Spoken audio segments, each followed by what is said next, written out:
Like, it's just like how she responded, man. Like, it's nothing. Like, I don't get anything done, even if you follow the rules. And just reading some of the case law, man. The case law and some of the cases, you read them, you be like, it's clearly the reason why he's going after this evidence. And y'all sitting here playing games about he didn't do this right or he didn't do that right. And he files the things he needs to file. And it's like everything is tilted towards the police or the agency that committed the wrong. It's like the system's not designed for fairness. It's designed, if this is a big company or if this is the police, you can't go at them. You can't really say, well, this is what happened and give us the evidence to this. And they get to playing games. The court know they're playing games. And you write up an order for them to stop playing games. And the court just sits there like, well, they said they don't have it, so there's nothing we could do. There's a lot you could do. You could order them to give us the evidence, but it's not about that. It's about back and forth ping pong and allowing the police to win and you not get the evidence. That's the system we're in.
What's up? Good afternoon. The sun is shining, at least right now it is, so we'll see how long that lasts. We are coming out of winter slowly but surely into spring, so I'm happy about that. I'm not sure the word I want to use today. Like, I'm not sure if excited is an appropriate word for how I feel about the show today, but I am feeling a lot of feelings because I feel like it's really necessary, to shed light on so much that has been going on in Wilkinsburg specifically. I mean, like, this is not an issue that only happens in Wilkinsburg, but it is an issue. It's an issue that happens globally, but it is an issue that specifically it happens in a really unique way in Wilkinsburg, and that is corruption. Particularly when it comes to the police. So we have a couple guests on today speaking about a couple of circumstances where the law was not the law, like justice was not justice. But before we get into that, as always, we give love, honor, and respect to Leroy Powell. If you do not know, Leroy was 15 years old in 2014. He was a witness to an attempted murder turned infanticide. And he did the right thing and, gave witness statement, whatever. And at the preliminary hearing, the video of him giving statement was played, and our local media decided that it was a good idea to play this video of this 15-year-old minor child, right, and his mother on the 11 o'clock news that night. And so what we know happened immediately. The child got death threats, was threatened. And a few days later, he lost his life. Now, that was absolutely the fault of the media. Nobody was held accountable for that. Nobody. It was absolutely the fault of our local media because they did not care. They just flat out did not care. And so this child lost his life. So this is a reminder. I mean, the reason why the narrative justice exists at all is because of Leroy, in cases like him. Media, like, there's life and death is in the power of the tongue, and media plays such a huge role in our safety, in our access, in so many different things. Like, narrative, like our society is built on narrative, and this is how we're treated when you're Black. So it's important that we always hold media accountable for the ways they show up in our communities, for the ways they represent us, for the words they use about us to describe us, everything, right? like everything. Like it's not cute or funny when we're called monsters, like literally called monsters. Like I remember or reading an article about a mother in Homewood, and they called this woman a monster, called her a monster, like a human being. That's what they call her, and that's what they do when it's Black and brown people. So we always have to hold them accountable every time. The COVID rent relief program is still going on. If you have not applied yet and still need assistance, I recommend you do that ASAP. I definitely recommend that you do that ASAP. You can do that online at covidrentrelief.alleghenycounty.us. The application process is pretty simple. You can do it straight from your phone or computer. If you need a little assistance or don't have access to the internet, you can go to any of the drop-in centers around Allegheny County. The Wellness Collective does host one of the drop-in centers at 335 Fifth Avenue in McKeesport, 15132. We're open 10 a.m. to 6 p.m. on most days, Monday through Friday. Thursday is 12 p.m. to 8 p.m., which is really important because if you call or come down there before that, we're not going to be there. Love and light to everybody, but we'll get to you at 12. So on Thursdays, it's 12 to 8, but every other day during the week, it is 10 to 6. Also in the space, we have a small little food pantry. Shout out to Requiba Bay for providing food and Bugs, the Bugs organization, providing fresh fruit and produce. The community really loved it. It was in and out. So that was really dope. If you would like to donate to the food pantry, you can. If you'd like to grab from the food bank food pantry, you absolutely can. We also have a little free store, some dope stuff in there. A lot of stuff for like babies and clothes, shoes, really decent stuff going on in there. So come, feel free to check it out whenever. You don't have to like register or sign up or anything if you want to just come in and grab stuff. Self-care housekeeping is hiring wellness providers or care partners, as they're called now. A care partner is an in-home wellness person. I'm the founder and chief executive of Self-Care Housekeeping. Plug. We have grown in our demand over these years. I mean, we've always gotten a lot of great response across the country. Actually, we get requests across the country for our services because we're the only company that provides our services the way that we provide them. So if you are looking for a job and you are a compassionate person, have access to transportation, all that fun stuff, feel free to apply or reach out for inquiries. You can do that you can send an email to peacelives@selfcarehousekeeping.com. I need to slow down. If you are interested in inquiring about the position or would like to apply, please send your questions, your resume, and cover letter to peacelives@selfcarehousekeeping.com. I need to go to sleep. I'm done. I think that is going to be it for my intros because I keep jacking it up. Actually, no. Let me one more thing related to what we're here for today, right? Like police impact, corruption, and in all things like when the police show up in community. I want to shed a little bit of light here on police or harassment by the state, utilizing the police to harm people. I know I'm not going to speak too much on their specific circumstances because I did not get their clearance to speak on it. But the folks essentially calling the police to harass somebody else and the police actually showing up to do so. This has been happening to a friend of mine last week and is continuing on today. I have spoke to them and as the police were being called on them yet again. And I called the police to file a report about, like, how do I file a report for harassment because this person is utilizing the state to harm this person. Now, I know at least at some point in time, you could not do that. Like if I was a domestic violence, if I was experiencing a domestic violence situation and I kept calling the police and they came out for whatever reason and found it to be unfounded, I would get fined. Now, that might have changed at some point in time, but I know it was the case at some point in Pittsburgh. So I was calling about, like, how do you file, a report against a person who is utilizing the state to harass somebody else? And the person that I spoke to, she said she was found me speaking on it. This is Nicky Jo Dawson. So Nicky Jo, who is one of our guests today, has been harassed by her neighbor for whatever reason. This guy has been stealing her packages, hers and her other neighbors. The neighbors know about it. The landlord knows about it. In fact, this person is being removed from the place because of his theft. And so she confronted him. or at least tried to, and then went about her business. Like that was the end of it. But he called the police and kept calling the police, saying that she took a hammer to the door, and all types of other wild stuff. The police shows up, super aggressive. She has a video on her Facebook, and you can watch it live. They came in super aggressive, cussing out her or whatever, and came up. And I don't know if you all have experiences, but I definitely have. When you call the police, or like there's no reason for anyone to feel like it's an unsafe situation, that they show up with their hands on their guns.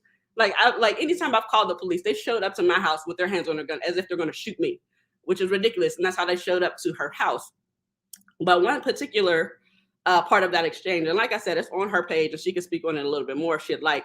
But one particular part of that exchange is Nikki had said, like, I don't feel safe with you all. I would never call you all, like, because I don't feel safe for you coming here. I feel like I would be harmed even if I called you. And the one officer said that doesn't happen. That doesn't happen. Christopher Tompkins was murdered in his own house in Homewood after he was burglarized, and he called the police, and they murdered him. Zone 5 murdered him in his own house. Don't say that doesn't happen. It does. It is that lying, like that lack of accountability and that gaslighting that we have to deal with, like over and over and over again, like that revisionist history when it comes to our experiences as Black people, right? Like when it comes to the police, like there's never any accountability, because they're quite literally just telling us like that didn't happen. That's not how that happened, and it's factually untrue. So that'll end my rant there. And I am going to actually go on to the show, but I wanted to make sure that I pointed that out, because that was absolutely a lie. And again, you can check out the video of that exchange on her Facebook page. This is still ongoing. She's still being harassed. And when I called up to, I think it's Zone 6, Officer Morrison was super rude, kept lied to me about what the process was, tried to tell me that it wasn't harassment, contradicted himself. And then, told me that the way that you would file a report against her for harassment is I would have to wait until Friday. And then I think it was Tuesday when I called or whatever. I'd have to wait till Friday and go to the DA's office. Bruh, that's a lie. So definitely called his commander and told her, Kristen Zett. And I also am going to be filing a report with OMI, because don't play with me like that. But anyway, that's enough of my rant. Moving on to the actual episode here. I am going to introduce our two guests, and I'm so thankful to have them, and thankful that they're willing to share their stories directly and indirectly, and definitely want to uplift and uphold the name of Randall Hockett, a young man who is being held by the state right now unjustly. So with that being said, I'm going to bring up Charles. Hey, Charles, how are you? Let me unmute myself. I'm doing well. How are you? Doing pretty good. Can't complain. Good. I'm glad that you allowed me this opportunity. Most definitely. I'm thankful again. Like, I can't thank you enough for coming on and being an advocate for Randall. Thank you. Certainly deserves it, and it's certainly needed. So I'm not sure if Nick is. Oh, there she is. All right, Miss Nikki, are you here? She's muted. Let's see. I think there's something with the, but I can see you all. Okay, Nick, if you can, I'm gonna remove you. If you can come back, or if you can leave and come back. Yeah, we can't hear you. Oh, there you are. Here she is. Can you hear? Can y'all hear me? Yes. I can't hear y'all. Oh, I can just see you. Okay. What are you able to leave and come back? Sure. Okay. I felt like you said, hold on, go to the back or something. I can't hear nothing. Hang up. Oh, okay. I'll be back. She's silly. Okay, so we'll get Nick back whenever she's able to log on. So let's start with you, Charles. Where are you from? I'm actually from Belsuver, the neighborhood of Belsuver. Been here all my life. I lived out in California for a while, but Belsuver is my home. Awesome. And my question was, how did you get connected with Randall? Well, it's a very interesting story. Professionally, I'm a nurse practitioner. I've been a nurse practitioner for close to 40 years. And I was working at the Allegheny County Jail at the time. I was working in the medical department. And Randall happened to be on one of the units that we had to do rounds on, and they call them segregation rounds. And so I was making my rounds, and you basically go to the inmate's door and say, "This is medical. Do you have any medical, psychiatric, or dental issues that you need addressed?" And we just go from door to door. Sometimes they would answer, sometimes they would not. And I got to Randall's door, and all I could see was this face in the shadows in the back. You know, the lights were out, and I asked my question twice, and there was no response. And so, you know, like I say, well, let me just move on. And as I was walking away from his door, believe it or not, there was this feeling in my gut that told me to stop and go back. You know, I'm not what you call over religious person, but I'm a very spiritual person. And I went back, and I eventually convinced him to come to the door, you know, and you know, he had tears in his eyes. This is a brother that was, he was crying. And I just said, "Brother, I don't know how I can help you or what's wrong or what I can do to make it better, but I can pray with you. If you will put your hand up against the glass and let me pray with you." And he put his hand up against the glass, and I prayed with him. And that was the end of that. And, you know, when you're an employee at an institution like that, there's no fraternization. So that was the end of that. I just prayed with him. And interestingly enough, he's not even Christian. He's Muslim. And but he let me pray. And that just goes to show you, you know, it doesn't make no difference what religion that you are. So I seen him in the clinic a couple times. We never really conversed about his issue. I would just ask him, "How are you feeling today? Are you feeling a lot better?" And I was a nurse practitioner along with another one. Regardless of what an individual does, I'm not at the jail to judge them. That's between them and their God. My job, I took an oath, is to provide the best medical care that I can possibly provide, given the tools that I have, whatever, you know, at the jail. So the inmates had a respect for me because I respected them as human beings. You know, we all make mistakes and we all fall. You know, but unfortunately, we live in a society where people want to judge you if you've made a mistake and think that you're supposed to be there. And everybody in a red uniform is not a quote unquote criminal. Okay, so to say that, eventually I left the jail, and I get a phone call one day, and it's Randall, and I was on the defensive because my first question was, "How did you get my telephone number? You know, who gave you my phone number?" And I must have sound pretty stern, because he said, "I'm sorry." And, you know, everybody calls you Doc Chuck. You know, "I'm sorry," you know, but he didn't want to give up his resources. And he said, "I won't bother you no more." But he just sounded, he had that sound in his voice. And I said, "You know what? I don't work at the jail no more. Yes, you can call me." And the rest is history. He told me his story. He started texting me. I started doing research. And this was back in 2019, I believe. And we've been communicating ever since. And he's a young man. He didn't have anybody in his corner. And I've used some of our resources to help him find a lawyer and to get his case appealed, you know. And so that's how I ran into Randall. I didn't know anything about Randall before I met him at the jail, but he's become like my sort of adopted son now. Wow, that's amazing. That is amazing. I'm so thankful for like the fact that like something pulled on your heart to like hold on, like this kid needs something. Well, God has people's paths crossed for a reason, I believe, you know. And if that was my purpose for even being at the jail, you know, then so be it.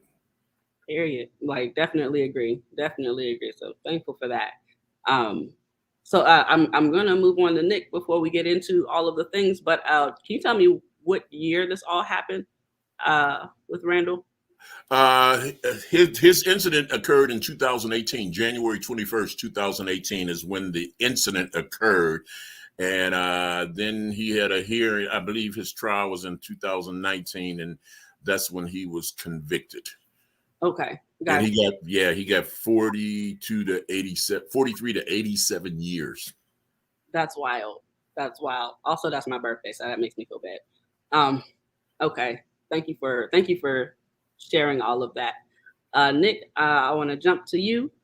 Thank you for being here. I know it's been a wild and crazy. I'm trying to get crazy out of my lexicon. It's really hard.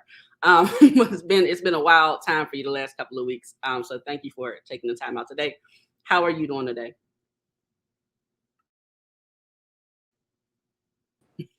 I'm good. Thank you for having me. And Charles, we've never met, but it's a pleasure to meet you. And I'm just really grateful for you. I've heard bits and pieces about your story, so I can't wait to hear the whole of it, because this police department, I mean, we need to disband this police department like the East Pittsburgh Police Department. Like, it just needs to go. It's you don't keep making, these aren't mistakes anymore. You know, it's not like, oh, okay, well, they made a mistake, or they did these aren't mistakes. They know exactly what they're doing. And, you know, it's just the mere fact that we have to keep fighting the same departments, like, is ridiculous. It's I don't even know where to begin. I'm just so flustered with everything, with the weaponizing of the police. You know what I mean? Here in my home, you know, and I didn't even know if I was going to be able to do this from home. I didn't know if I was going to have to drive around in a car just to avoid the cops from being at my house. Like, it's a lot. It's a lot. It's and Nick, cops everywhere. So before we get into the thick of things, I did mention, you know, what you've been dealing with the past week or so. Is there anything else do you want to speak on that for your own self, or do you want to move forward? It's up to you. You know, it's I don't even know what to say at this point. I just feel like, you know, like you said, I have the live on my page. You could see they came to, before I even opened the door, they were on the BS and hands on their guns, and, you know what I mean, good cop, bad cop, and, you know what I mean, like, this whole role playing thing that they do. I bet they didn't show up to his house with their hands on a gun, talking about the pandemic is over, you know, talking about lower your tone and trying to police everything, my actions, my emotions, and then talk to me like I'm stupid. And then pretty much every day since, and that was just last week, they've been here. They don't come up to my door, but they come to his house. And he sits down, or just this morning, I woke up because I heard him yelling, or it's paper thin walls here. And I could hear him talking mess on me. Oh, yeah, and she's probably going to burn my truck and this, that, and the third. And I'm getting evicted this week, and now I can't leave on Tuesday, and all this stuff because of this bitch upstairs. And this is how he's talking to the cop. And the cop is the same cop who came that day, who was coming at me. He's like, it's crazy. He was like, dude, I hope you get to like a better place. Like, what? You're having conversations with this man who's been harassing me and threatening me and doing all types of crazy stuff, and you're talking to him like you're his homeboy. Like, he even parked in the driveway. He parked in the driveway, not on the street. He parked in the driveway and came in. I'm just like, what's really happening here? In his undercover car, not a regular police car. I'm just like, this is what I'm dealing with. And today they called the cops again. Like, right before I got on, it's just like, you know, you take a risk when you move out into these type of neighborhoods, but you know exactly why I'm in this type of neighborhood. You know what I mean? And it's like, you ride through places like Bethel Park, Mount Lebanon, you know, and I just see these houses and these clean streets and everything, and it pisses me off. It pisses me off because I'm like, the caucasity of you to talk about race is not an issue, and everybody in this neighborhood is white. We're not afford, we still got to fight for water crises in Homewood. You know what I mean? We've got to fight against the police and trash not being picked up in Wilkinsburg. We got to fight everywhere we live in the worst conditions. And then these people just living up here like kings and queens. I mean, I have no problem with coming to gentrify your neighborhood. I have no problem with doing that. I mean, you do it all the time to us. So if my blackness makes you uncomfortable, if my presence makes you uncomfortable, and it clearly makes them uncomfortable, they have to keep calling the police. But that's how I know I'm where I'm supposed to be at. Because I'm not here to teach you. This is a reckoning. And you don't know how it's going to end yet. I don't know how it's going to end yet, but I know it's a reckoning. And I'm going to be placed, and I'm going to go wherever I want to go.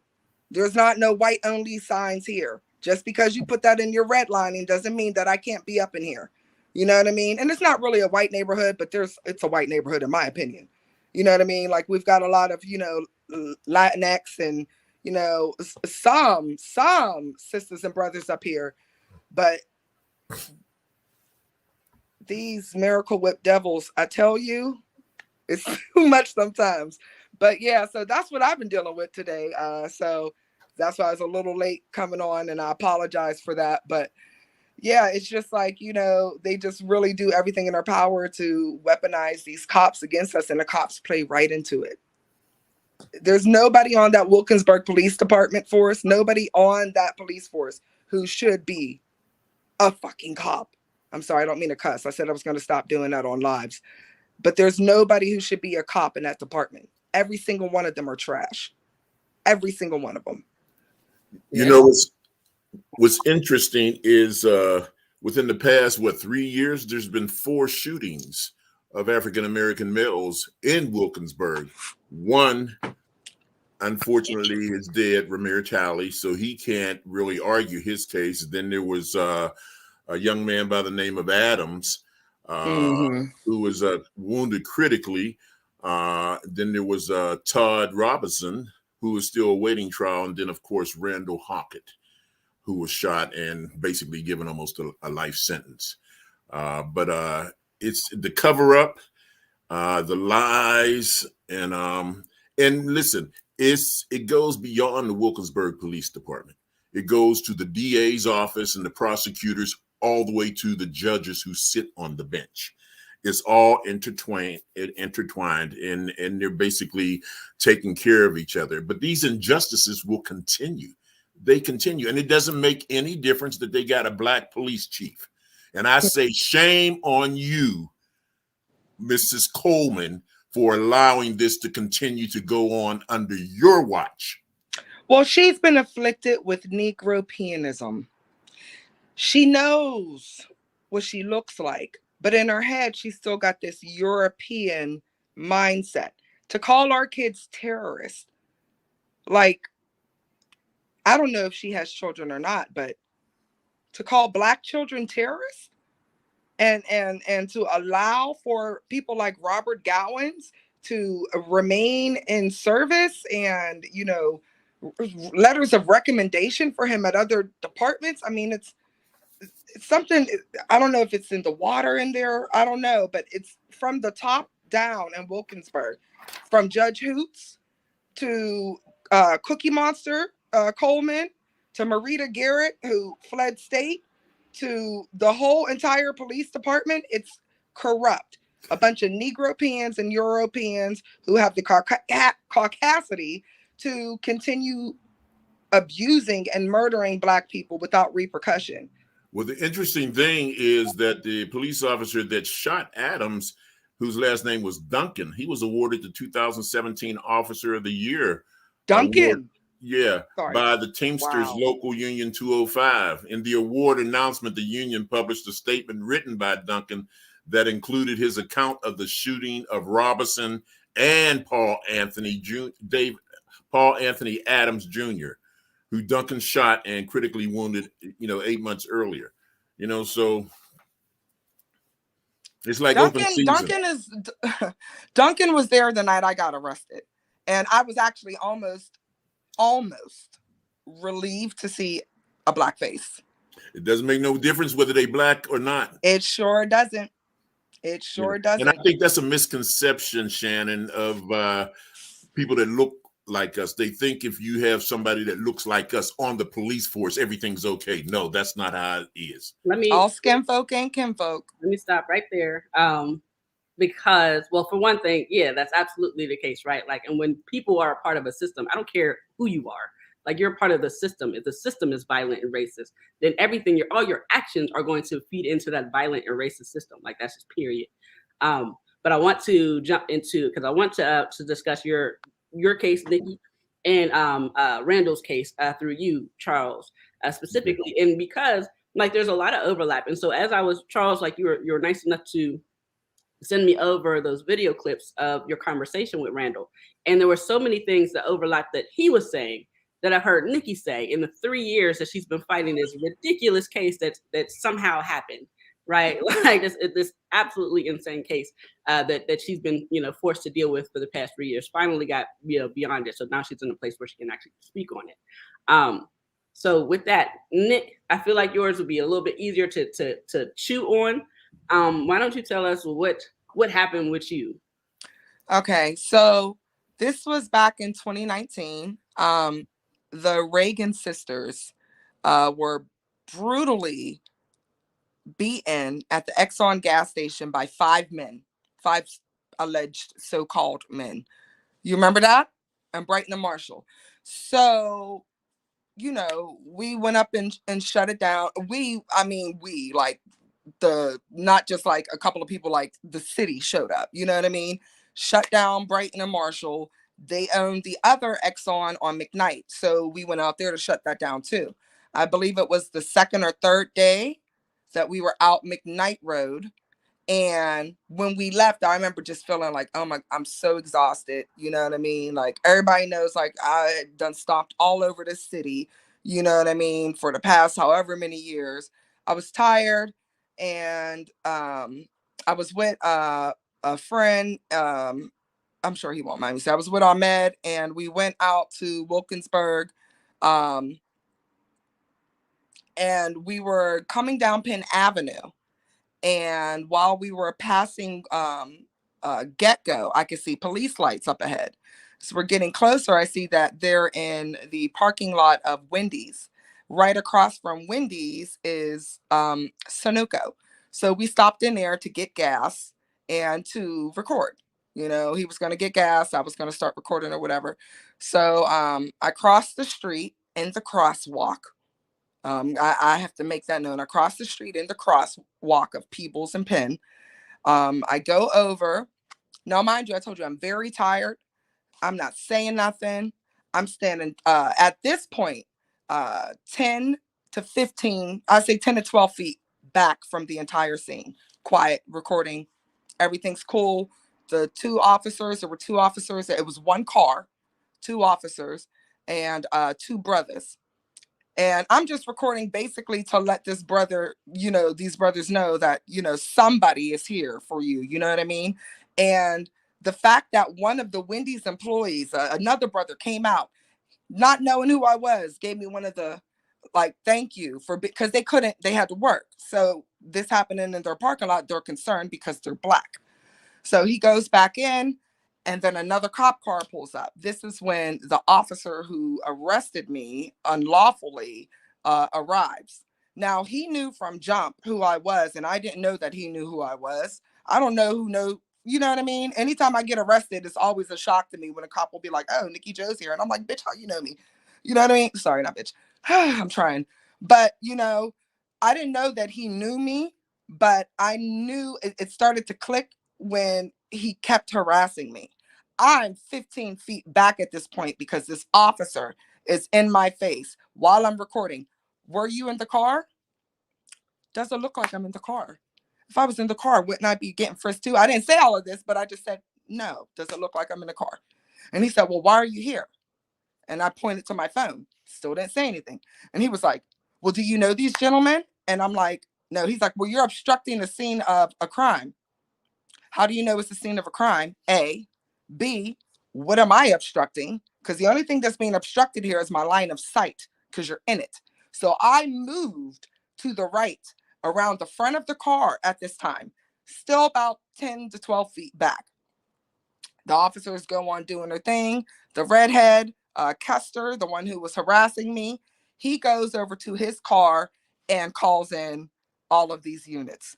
Now you can actually hear the cop say, I'm fast forwarding a little bit, when I'm in the back of a cop car and my friend Denise showed up, you can actually hear the cop saying the entire force is here for her.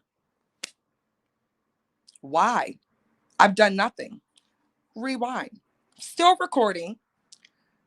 They decided to go through the passenger side of the car and check under the seats, glove box. They're ripping the seats, doing all this extra stuff that's unnecessary or whatever. Maybe it is necessary. I don't know. I'm minding my business. I'm recording. Again, I'm tired. I don't care what you have to say. I'm going to record. Here comes this redhead officer again, Custer. He comes up to me. What's your name? I ignored him. I asked you a question, and I said, I don't have to give it to you. He said, what is your name? I don't have to give you my name. Why are you here? You know why I'm here. No, why are you really here? At this point, now I'm so aggravated that I feel like I need to get away because he's going to cause me to do something that I'm going to, you know what I mean, regret, or it's going to get really volatile because I'm the type of person that when, as you could see in the video the other day, when the cops are called on me or when the cops are approaching me, like you said earlier, Charles, it's not, it's an anxiety. It's an anxious feeling because it's like when you're driving and you see those lights, you know, it's a different feeling when you're black, when you're in this skin. So for me, I internalize that trauma of I'm about to be harmed, and it automatically makes me angry. And I knew that's where I was getting because I'm like, I should not have to fear for my life just because you're here. And you should not have to lie and say you fear for your life just because I'm here. My blackness is not traumatizing to you. Your whiteness and your authority and your so-called supremacy is threatening to me. So this officer is continuously asking me my name. Now, they lied in the courtroom and said, oh, we asked her 30 to 40 times to move back. No, because in the police report and what you testified to is that you asked me for my name 30 to 40 times and I refused to give it. So now he's up in my face. He's encroaching on my space at this time. So what I decide to do is leave. I'm going to go around the car the way I came and get the hell out. At that point, he says, now you crossed the line. What? You won't tell me your name. If you don't tell me your name, you're going to jail. I don't have to tell you my name. I know in Pennsylvania, I don't legally have to give you my name. If I give you a false name, then you can arrest me, but I don't have to provide you any identification. Well, where's your ID? I'm not giving you nothing. At this point, I'm so frustrated. I'm just trying to get away. He says, you got one more chance to give me your name or you're going downtown. I said, do what you got to do. He grabbed me by my hand, tried to put it behind my back. At this point, my friend had come over and I threw my phone on top of the cop car. So, you know, I had the recording as evidence. I didn't want the cops to do anything or my phone gets lost or the video magically disappears. So I gave it to him. They put me in the back of the cop car. Ahmed had called Denise. Denise shows up. I don't know. I'm sorry. I didn't ask permission if I could say their names. I know I made one of mine, but anyways, long story short, they take me down to the Wilkinsburg Police Station. If you've ever been in that police station, the cells are far underground and there's no like offices or anything down there. There's just like this brown speaker box in a corner. And that's how I guess they communicate with people who they have held in bondage. So while I'm downstairs being taunted over the speaker with Sandra Bland, you know, things of that nature, my friends are upstairs with my father and the cops are telling them, oh, well, we're just going to give her some summary offenses or misdemeanors, you know, and she'll be able to get out tomorrow. They told them this, that they had no reason to arrest me, but they were going to give me some summary. So that's where the disorderly conduct for unreasonable noise, that the statute that they chose was unreasonable noise, which is hilarious because I said nothing. The officer actually got on the stand and testified that I was quiet and ignoring him, but you charged me with unreasonable noise. I was charged with obstruction, even though they were able to search the scene, do what they needed to do. I stayed 10 to 15 feet back at all times, and they charged me with jaywalking. I don't know anybody who's ever been charged with jaywalking, except for when I think about it, Tupac was, when they beat him up in Oakland. He got charged with jaywalking.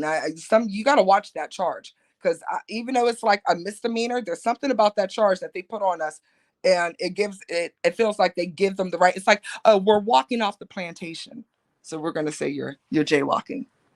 So they hit me with these ludicrous charges, take me downtown. While I'm downtown, I catch COVID at ACJ. Had no idea because it's 2019. It's September. Actually, it was going right into October. Yeah, September 29th, 2019. I didn't know what it was. I just thought I had this crazy flu that wouldn't go away, but I caught COVID while I was in jail. So not only did you unlawfully arrest me because I refused to provide a name, and you charged me with jaywalking and a disorderly, which you could not testify to, and he did not. But now this illegal detainment has caused me to be sick for months.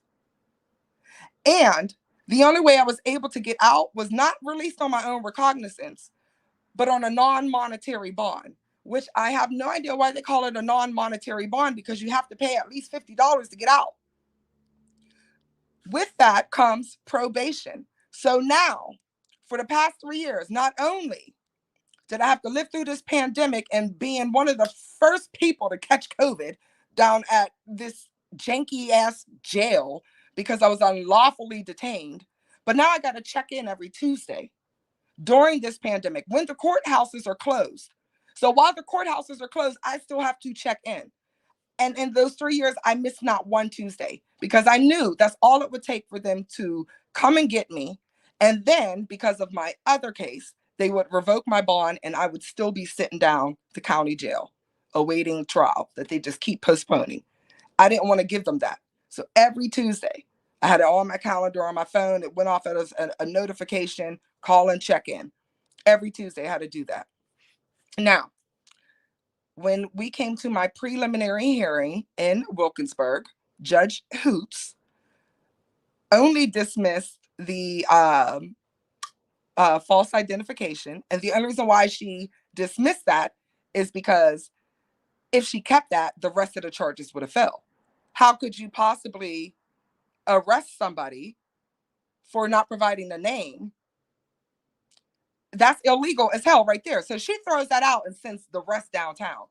So maybe we'll get her on a disorderly. Maybe we'll even get her on a jaywalking. Maybe we'll get her on this. For 3 years, I went through 7 different DAs emailing me, offering me plea deals. I'm not pleading shit. I didn't do shit. I'm not pleading to shit. Leave me alone. Now you're harassing me. I'm not taking this plea deal. I'll see you in court if we ever get there. While I'm in the courtroom, this just was a few weeks ago when we finally had the trial. While we're in the courtroom, the DA, this is now the 8th DA, I never met him, a little blonde-haired guy comes up and he's like, hey, where's your lawyer? And I'm like, he's right there. I knew he was going to offer him a plea. He did. Well, I'm sitting there and I'm looking at my lawyer and I'm just like, I'm almost getting frustrated at this point because I'm just like, stop talking to him because he's just going to keep offering you a plea, but he has to do his job. It wasn't his fault. He's doing his job. His job is to tell me, hey, here's another plea. Would you like this? This is all while the trial is happening.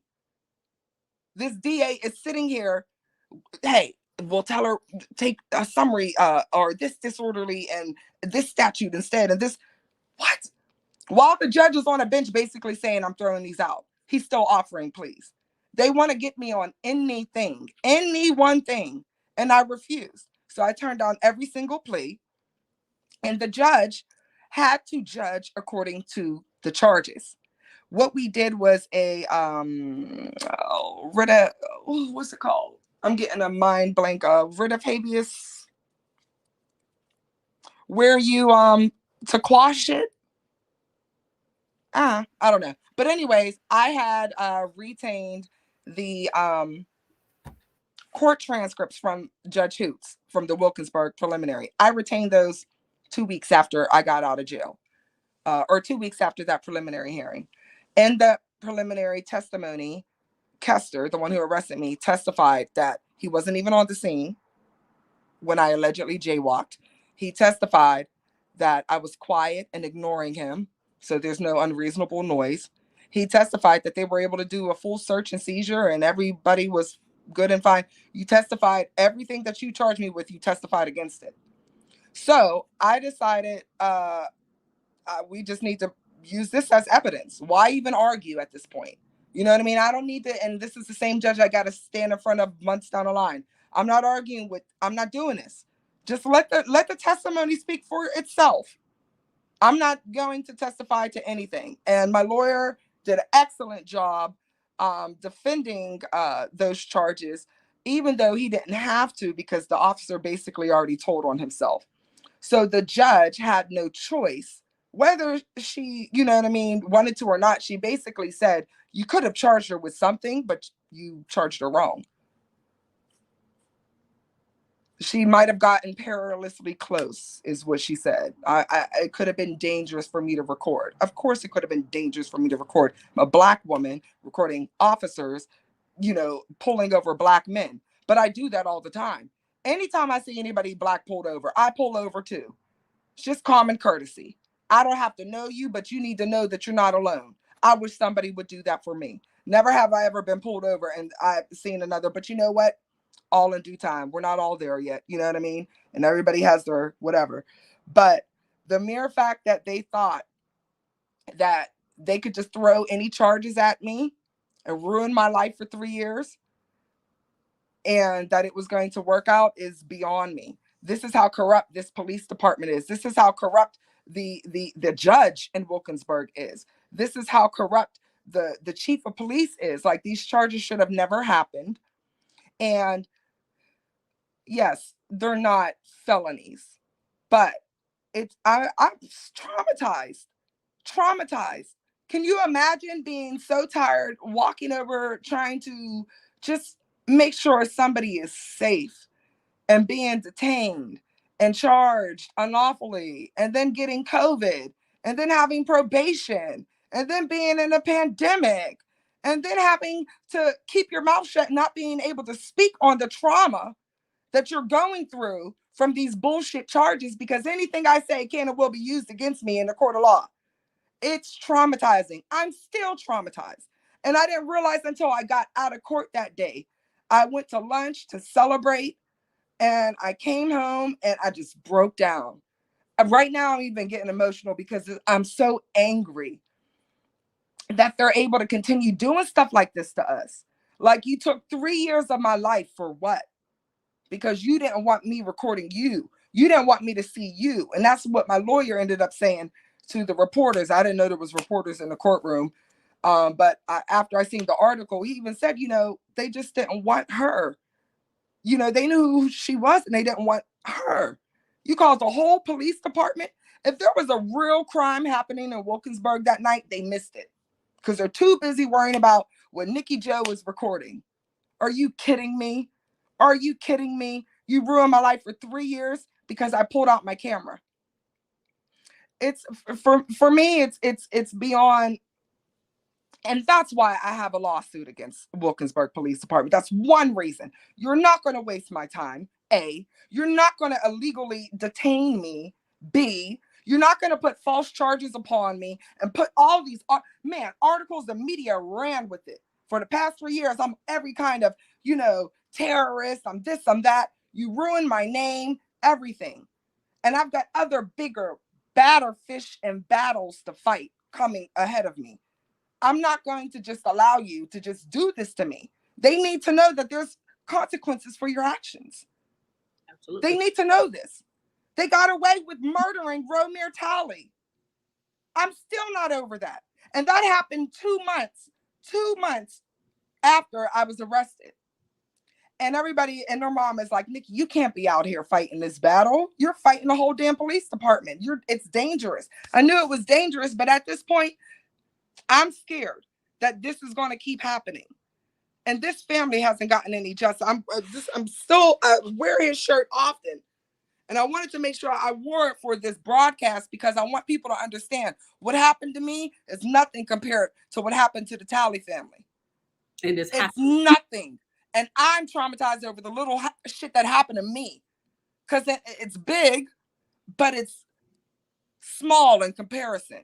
This family has not received any justice from the top down, from the DA to the judge, to the chief of police, to the entire police department, to the so-called, allies. You know what I mean? Like, this department is so corrupt. The things they get away with, I don't see this. I don't see how we've allowed this to continue happening with this police department when it was so easy to shut down East Pittsburgh. Now, I want to, well, for one, I definitely want to, acknowledge and send love to the Talley family. Tasha is so strong, and she shouldn't have to be. Like, no woman should even know that they are that strong. No person should even know that they have that strength inside of them, because I could not imagine being her. Her, Dana, all of their family they've been fighting, but literally, Wilkinsburg, almost as a whole, has been fighting against them. I mean, and doing super violent things. I mean, from before y'all even went up there and protest. And if anyone's not familiar with that, we did a podcast early on with Nicky Jo and several other people, so you can go back and watch that. But before there was a protest, there was already contention, right? The mayor was avoiding and evading conversation with the family, was not trying to give information, all types of stuff. Like they were planning both Cookie Coleman, the police chief, and Marita Garrett, the mayor, were planning to not have a conversation and not address the public about the mayor's murder. And then after the fact, right, the protest itself was super violent. Marita waves a gun at everybody. Her mom attacks somebody. Nothing happens. Like her mom physically assaulted someone in front of the entire Wilkinsburg Police Department, and nothing happens. Can I say something about that right there? Yes. Because when we talked about it the first time on your podcast, I definitely that was very wild and harmful. And people need to understand that, because we in the Black community love to eat each other for some reason. And a lot of our people had a lot to say about us rolling up on Marita like she doesn't deserve to be held accountable too, sis. We've been coming to you for over a year and a half for some transparency, sis. When your office knew the entire time that he was still working there and not on desk duty, sis, this is a problem. And we didn't roll up on no rah-rah. We came real quiet. Up in her Black Ridge white neighborhood, we came real quiet and peaceful to talk to her, sister to sister, only because she didn't show up at a meeting that we already had scheduled. So I needed to put that out there. It wasn't like we just decided, oh, we're just going to pop up on her. Like we love to make house visits. That's like one of our staples. But, because you can't hide if we come to your home. But I need people to understand that she specifically declined to come to her own council meeting to, answer to these grievances against this Talley family and her lack of transparency. And that's the only reason why we went to her house. Now, if we were all white people who came to her house, that gun would have never came out. She would have never waved that gun. She would have never been that bold. And that's what pisses me off about these Negro pens.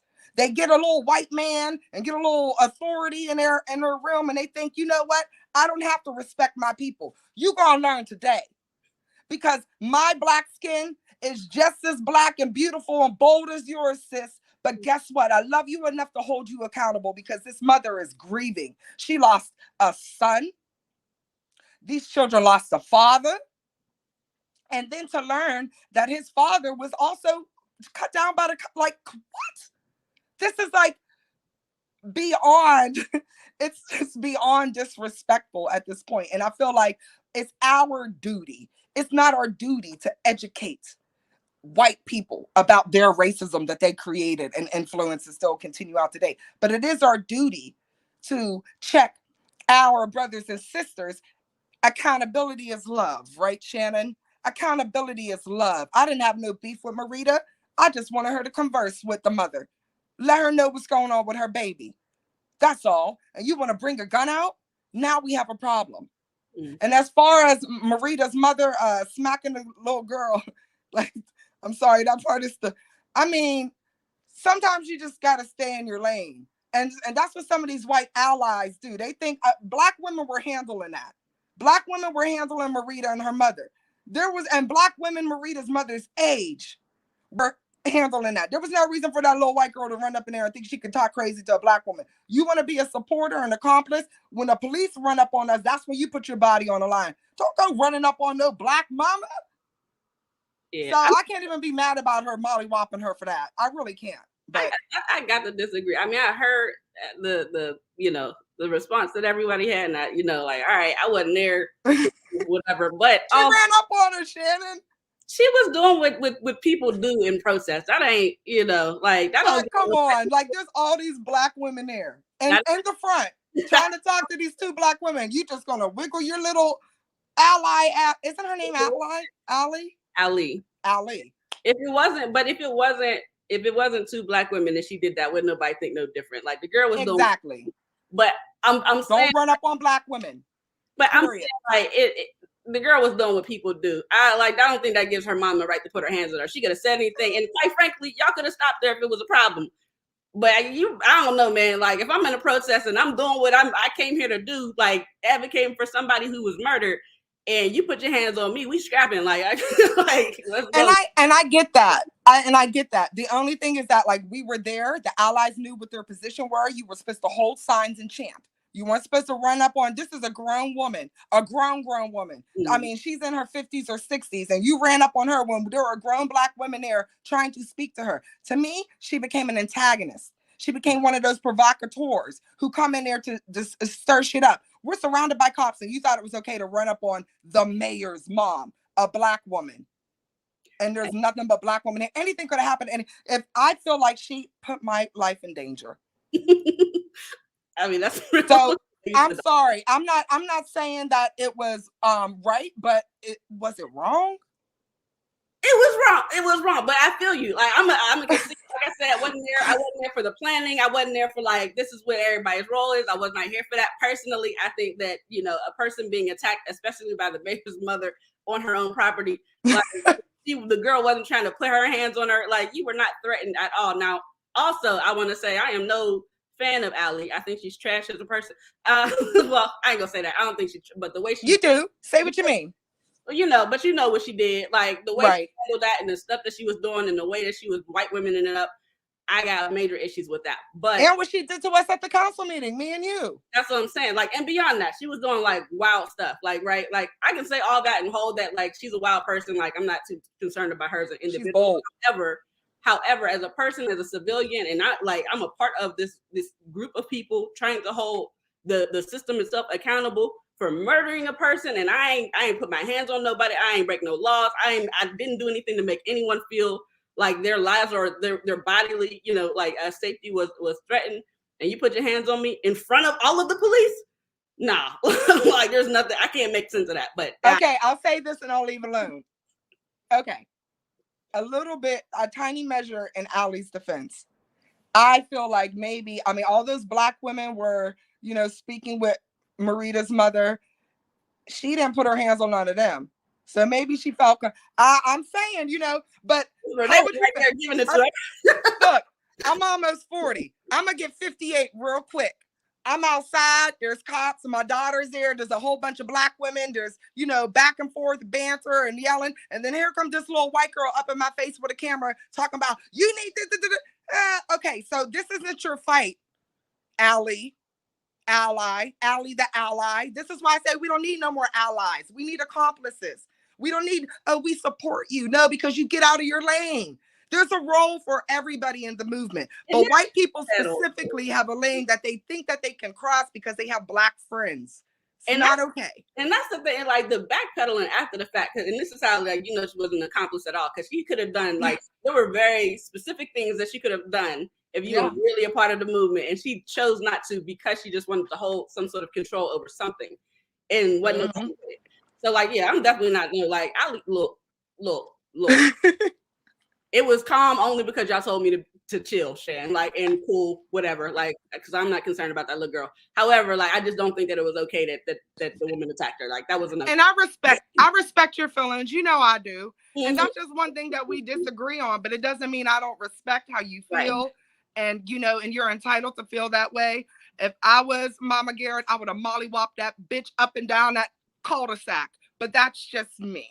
And to your point, like, I mean, shout out to Miss Renee, because Miss Renee was handling it. Like, if you want to fight somebody, how about the woman that's snatching your wig? She wanted all the smoke. Shout out to my boo. Oh, shout out to Sister Renee Wilson. Wow, like, love you, sis. You love her all day and all night. Miss Renee is not the one to play with at all. At all. Our people, period. But at all. After you pull a gun on folk, like, then what you think is where do you go from there? Except to North Carolina. Ain't that where she moved? I don't know nothing about nothing. I don't know nothing about nothing. I don't know. I just know, I mean, she wouldn't have, if we were white, that would have never happened. I believe that in my heart of hearts. I feel like some of them Negropeans feel like it's okay to treat us any type of way. Like they treat us like we're 3/5 of a man. Well, it would have never Romero would have never been shot and murdered. So period. Right. There would be no reason to be there. But I want to digress. Like we got into that space, but just pointing out like all of the things, right? Like all of the things in Wilkinsburg and the corruption, right? And that specific experience, like I said, like from the time that, first of all, the time that Romero was murdered, there was a statement that was put out immediately from Marita's office, which I remember reading. Yeah. So I didn't even think anything of it because the statement literally said like it was justified, like it was clear and cut, and that was the end of it. So I was like, all right, well, whatever. Until it came to be a year later, and now all of a sudden there's a protest, like and be very clear, it's a bunch of women that I love and know, right? Like in community with, are going protesting at the house. That was when the first time I even knew that this was a thing, because again, when I saw the press release that this was justifiable homicide, I ain't think nothing of it. The meeting was canceled due to COVID, and that wasn't true.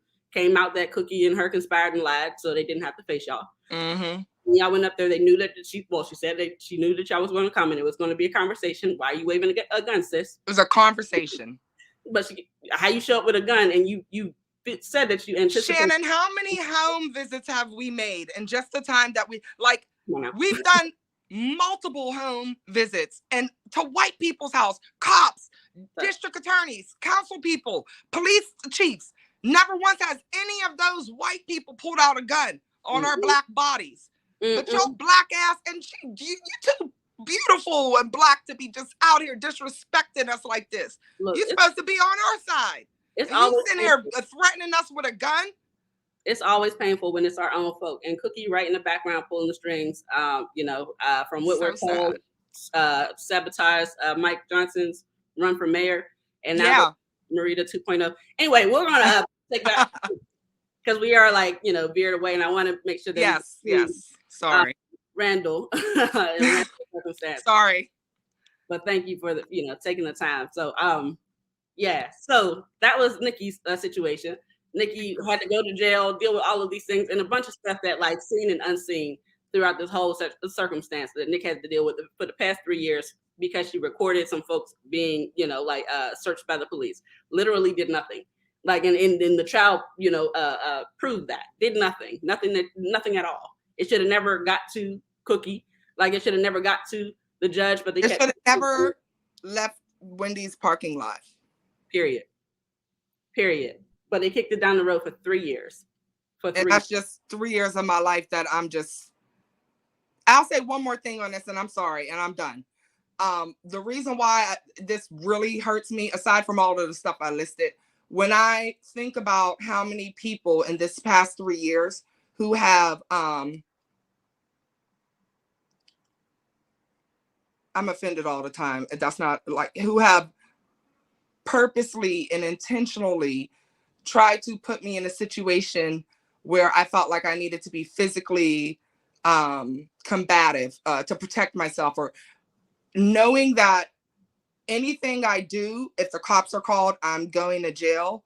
That is traumatic as hell. And I don't think that people really take into consideration when you're on paper and you're waiting for trial and you've got a non-monetary bond or released on your own recognizance or maybe a $20,000 bond or whatever, you really have to sit and, I learned, what's that called? Not patience. I don't have that. What's it called? Where you have to learn to calm yourself down. Meditation? I don't know. It's a word that I'll think of once the show's over, but I had to learn some type of self-restraint, and situations where I would usually buck, I had to sit. And I was being disrespected so deeply by some people that I would have never let this stuff pass, but that is what I was facing. I'm like, do I really want to handle this the way I want to handle this situation? Or do I want to let this law get their hands on me again and have me sitting down here and maybe get COVID again and not make it out of there? You know what I mean? Like, that's traumatic in itself. So I want people to understand when I say the trauma that I endured, it wasn't just making the phone calls and probation. And, it's a really mental trauma when you think about all the things that you could be sticking up for yourself. You could be defending yourself, but you're so worried about them getting their hands on you again. That's a lot. Mm-hmm. And that's all I got to say about it. And that's why they're getting sued. You're not just going to keep messing with Black mental health. I'm fragile. It's not happening. So I'm fragile like a bomb, not like a flower though, So, and that's it for me. Well, thank you for sharing all that. Randall, if you wouldn't mind sharing what's going on, or Charles, if you wouldn't mind sharing what's going on with Randall, like what landed him in prison. Okay, well, on January 21st, 2018, there was an incident at his residence on Clark Street, 1810 Clark Street, in which there was, I guess, a Spotify saying shots fired. But the police responded, and without getting in a whole lot of detail, his house was being broken into by somebody, and Randall was not the perpetrator. His girlfriend and another person that was at the house had actually written a sworn affidavit that they would not even be allowed to be presented to the jury. Judge Sasanowski was the judge that sat on the bench, and this whole trial was like a big farce. It's like they said, okay, because Randall represented himself. All the public defenders that was assigned to him, they kept wanting him to plead guilty, and he kept saying, Mr. Chuck, why should I plead guilty to something I did not do? And so the preliminary, he was defending himself in his trial. He defended himself. And unfortunately, he was railroaded, and he wound up getting 43 to 87 years. And he was the one that was shot. Okay.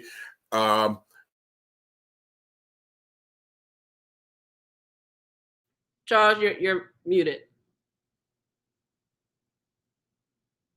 How much did you get? Did I just mute myself? He was the one that was shot.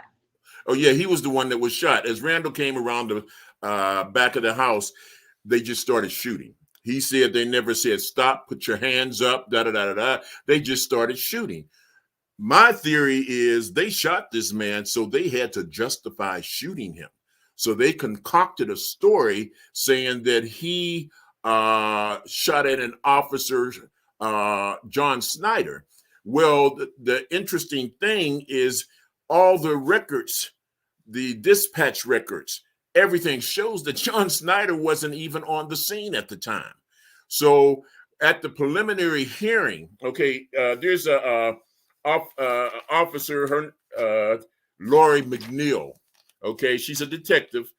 She said that it was an Officer Adams and Stenger, and she brought charges against Randall for them. And then there was a Patrick Canalvi that shows up at the preliminary hearing without those two officers and without Lori McNeil, saying that it was John Snyder.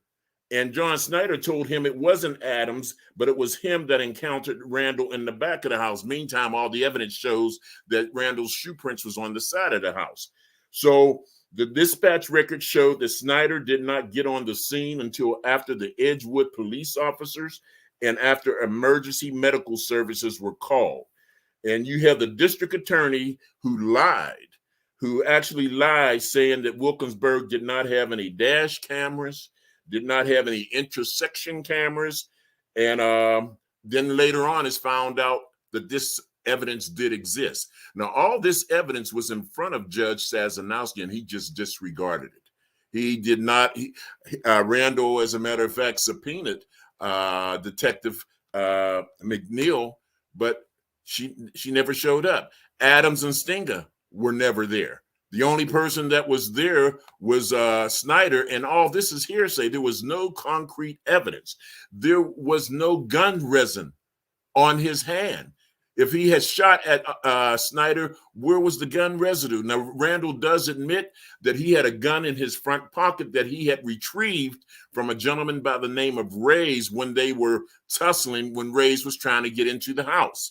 Okay, and he dropped the gun, and Randall retrieved the gun, and that's why he came out. He was going after Reyes, but when he came around the corner, that's when the police were coming. Where Reyes went, I have no idea, but they just started shooting. Randall was shot 7 times. Okay, he mostly got shot in the chest. They revived him twice in the hospital. He said he died twice at the hospital.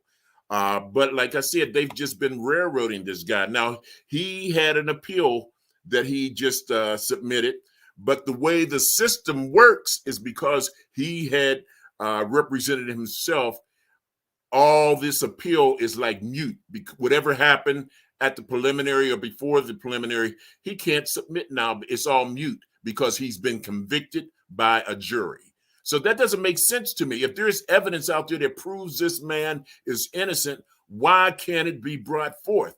We hear all the time. How many times have we seen recently on the news about these men that have spent 10, 20 years, 30 years in jail for crimes that they did not commit, only to find out that they've been exonerated and they were innocent at the beginning? So what? Randall's going to have to spend 10, 20 years in prison before somebody looks at this case thoroughly and see that he did not commit the crimes that they accused him of. You know, and like, so he got 43 to 87 years. Now, from what I understand, mandatory sentence, let me see. He was charged with, here, the district attorney, he was charged with several counts, but they withdrew the 2 counts of attempted homicide. So he was charged with assault on a law enforcement officer. And the minimum period is 20 years, the maximum is 40 years. So count 3, he got charged with assault of a law enforcement officer. Count 4, assault of a law enforcement officer. Again, minimum sentence is 20 years, maximum is 40 years. And then it says count 12, firearms not to be carried without a license. It was a big sham. And like I said, we never hold the people that need to be held accountable. And that goes from the police officers who lie and cover up to the DA's office. Now, Zapala, he has a reputation, and we can keep talking about Zapala all day long, but it's just his whole department. And then the judges that sit on the bench. Judge Sassanowski, yes, I'm calling him out because he knew what he did was wrong. This young man's life matters. 43 to 87 years, he's 36 years old now. That's a life sentence for something that he did not do, and he didn't kill anybody. He didn't hurt anybody. He is the one that was shot. So you tell me where the fairness of that is. I have written all types of politicians, Fetterman, other people, I'm not going to mention names. They contact me quite frequently for donations to their campaign. You know, but I never get any response when I write letters to them about this young man's case. And we have to be realistic about the way things are.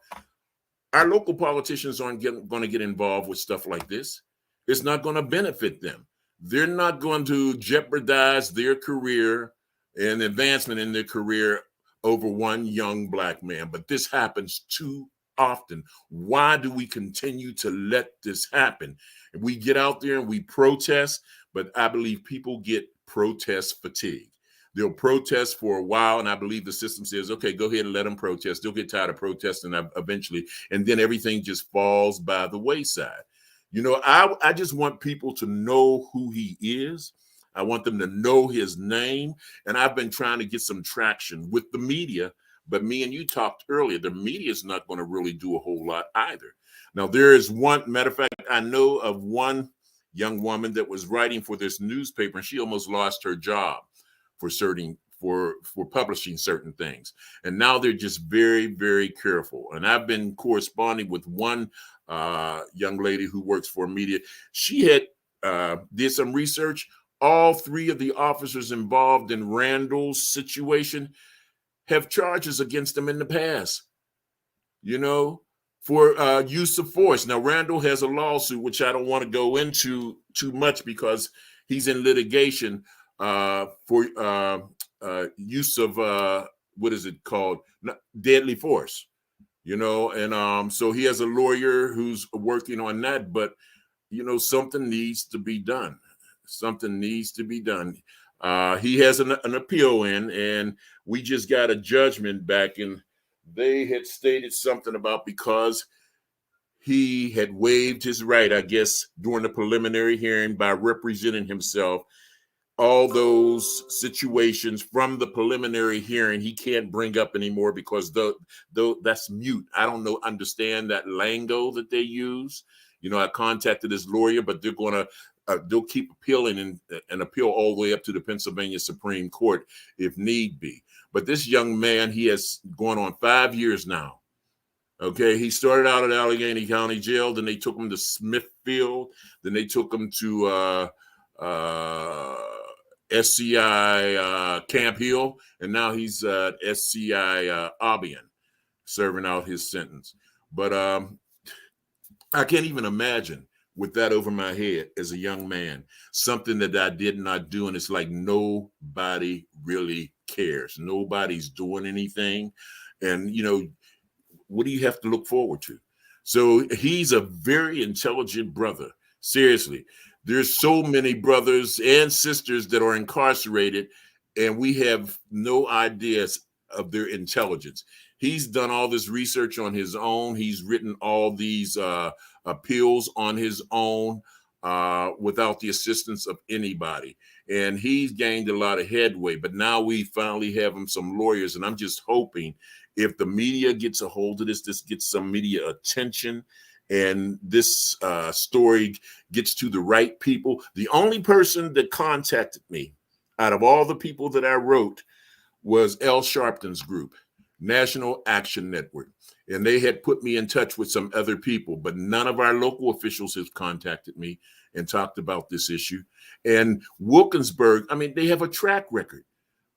We talked about it, 4 shootings in 3 years. Adams, I told you about the young man Adams, and he was critically wounded, but because he pled guilty, okay, he only got 6 years. But Todd Robinson refuses to plead guilty. He's still waiting for trial, but basically he has a life sentence facing him. Randall Hockett, who refuses to plead guilty, 43 to 87 years. And unfortunately, Ramir Talley is not here to defend himself against the lies that were told about him. So the Wilkinsburg Police Department needs to be held accountable. And people talk about African Americans in positions of power. It does not make any difference. Shame on you, Sheriff, or what is it? She's the police chief, Coleman. Shame on you for allowing this to continue to happen under your watch. And you know, she doesn't want to answer nobody's phone calls. She doesn't. One of the reporters kept calling her, and she had the nerve to say, "Why do you keep calling here talking about this? I don't want to talk about this." They don't want to discuss it. They know that there's something wrong with the system. So how do we fix the system? You know, I need to get with you, Nikki, to organize some type of protest about what's going on with the Wilkinsburg Police Department. I want people to know Randall's name. I want them to continue to mention his name. I don't want this to be put on the back burner. You got my full support. This is the first time I'm hearing about this, brother. You have my full support, and it angers me that this brother was shot 7 times, like Rumir, survived after being resuscitated twice, right, and is in prison for assaulting an officer. But he didn't. Yeah, and he didn't even. Right, he's in prison, and he didn't assault. The officer's not hurt. He didn't assault anybody. He didn't pull a gun. And matter of fact, there's a statement in the transcripts where Officer Snyder said he never saw Randall pull a gun on him, and the other officer said the same thing. It's in the transcripts. Then you can get the lawyer should know this, but that's exactly what we did with mine. The court transcripts from the prelim, the officer testified that basically everything they charged me with wasn't true. So you can use that to put in front of a judge, and they can like rule just on the transcripts. But it's getting in front of the right judge too. Well, see, the thing of it is now, and I don't know how the legal system works, because he has been convicted by a jury now. You know, how does that work? They're saying that he can't go, those things that he should have brought up or appealed before his hearing, he can't do now. That's a lie. That doesn't make sense. That's what they tell us. But white people do it all the time. They'll get convicted for something, if ever they get convicted for something, and then they'll come back with the evidence from a court or a preliminary. It's totally possible. They make us think it's not possible. And brother, I have to say this because I'm worried. There is a red dot that keeps showing up on your forehead. Mine? Yeah. Oh, okay. You know what? Because I've gotten involved, Randall has even said to me that he was worried because I'm speaking out. But see, I'm not afraid. You know, no weapon formed against me shall prosper. Okay, you know, but do you have like a little laser or something there in your computer? Oh, are you talking? Are you serious? Yes, dead ass. Like, I'm worried. It's moving around your face. Are you serious? I thought you was talking to. No, I don't see anything on my forehead, but there's something on my forehead. It comes up, but it's like moving around. I just figured there was something in your space. Maybe in your laptop. Oh, I'm sorry. Do we need to roll up? I mean, no, hold up. Listen, I still have my Christmas lights up. You know what? This is why they talk about us. It is February. What, did you keep them up for Valentine's Day? But I like the design. It's nice. I'm over here having a mini heart attack. I'm privately chatting Shannon like, what's going on? Yeah, like on my ceiling. You know, what is oh my God. That you put in front of your house, the spotty light. So I got them in my living room. They're on the ceiling. So they, when you turn the lights out, it has a nice effect. I'm over here scared for your life. I thought you was talking about the police coming after me with a. Oh, that. I'm in a very literal red dot on your face. There's a red light. Oh my God. So that's what it is. It's the Christmas lights. Take down that tree. The tree's down, but I still got the lights up. That's why they talk about us. All right. Well, now that we clarified that no one is sorry, I'm gonna go back and mute myself now that he's safe. Oh, Charles, I want to ask. Now, so Randall was charged with assaulting an officer or doing something to the officer. Was anybody else harmed? This Snyder, was he harmed at all? No, nobody was harmed except Randall. And then he was given the go-ahead to sue the Wilkinsburg Police Department, the chief and the police officers involved. And but the judge, the Superior Court judge that gave him that go-ahead, it's like she keeps tying his hands, won't allow him to get evidence. There's evidence in the evidence rooms. There's his jacket, his hoodie that he had on. Now, Snyder says he encountered Randall in the back of the house, no shirt on. Randall, there's evidence showing Randall's footprints on the side of the house, and his hoodie is on the side and leading up to the trail of blood. So, there's a contradiction in Snyder's statement. And again, all records show that Snyder wasn't even present at the time. I want to pause you right there because you sent me that video and I have a few of the clips. Now I'm going to post the full video on all of our networks so people can watch it in full. But here's a clip regarding the burden of proof. Basically what the system is, we'll sit back and allow these things to happen. And regardless of what you do and how right you are, we're never going to side with you or give you what you want. We'll give you hope, a little taste of hope, but we'll never side with you. We'll never give you that. You get what I'm saying? Yeah. And that's the biggest thing what's wrong with the system. There's judges and there's people that know, like Sezanowski. You have evidence, not from me. You have evidence from them saying that this officer I'm convicted of was not present. He's not present. And it's put before you to sit there and say, oh, well, yeah, these are dispatch records. It does show that this officer did not get on scene until 1 minute and 36 seconds after the alleged shooting. And hold on, there's merit here. Hold on. You have to come, Commonwealth. You have to come with something to show that this officer was indeed present. He's produced physical evidence, these dispatch records showing that he's not there. So you have to come with something. You have to show me something, put something before this court. But that's not what happened. Of course, that's not what happened. We're going to brush that to the side. We're going to proceed to trial. And like I said, thematically, right? Like there are things about Nikki's case and Randall's case, and it sounds like several other folks' case that I spoke to that are very similar. It's like, here's all your evidence. Okay. But we're in this downtown though. And that's what happened. And that's why they're holding him. I'm sorry, Shannon. What Charles, you were saying about they keep blocking him, giving him permission and then blocking him. Just that clip, right? That's why he, like you said, it's because he's intelligent.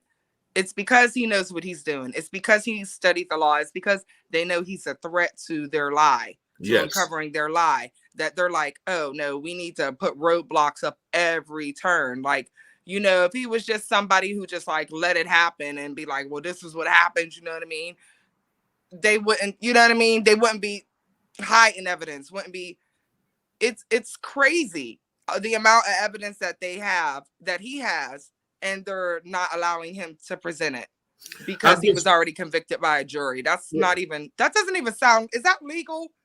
Isn't that like, is that legal that they can do that? I don't know. I'm trying to do some research. They just posted. Matter of fact, if you go on Google and you put in his name, Randall Hockett, the judgment just came down. It's called Commonwealth of Pennsylvania versus Randall Hockett, Superior Court of Pennsylvania, February 2nd, 2022. And it talks about the decision that they made. And I don't understand a lot of this language because they use language that lay people it's like, are they speaking a foreign language?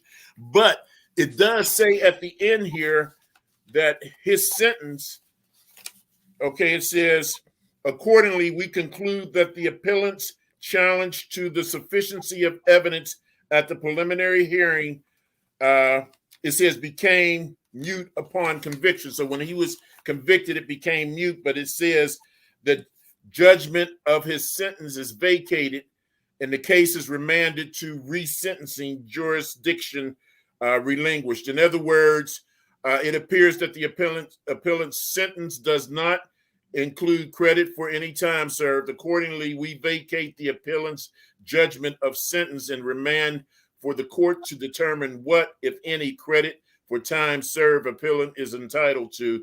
But it sounds as though they don't agree with his sentence. But 43 to 87 years is ridiculous. And he is the one that got shot. I'm sorry. Where did you read that from? They just basically said that they were in disagreement with, they were vacating his sentence. That's what it sounds like to me. But it sounds like the sentence is, now we just talking at this point, but it sounds like not the conviction, like right. The conviction is just for the sentencing. Right. Not the conviction, just the sentencing. Now, will they give him a lower sentence? And, I sort of wonder if he had have gone along with the court, who always wants you to plead guilty to something that you did not do, whether he would have gotten this type of sentence. It's like he was punished.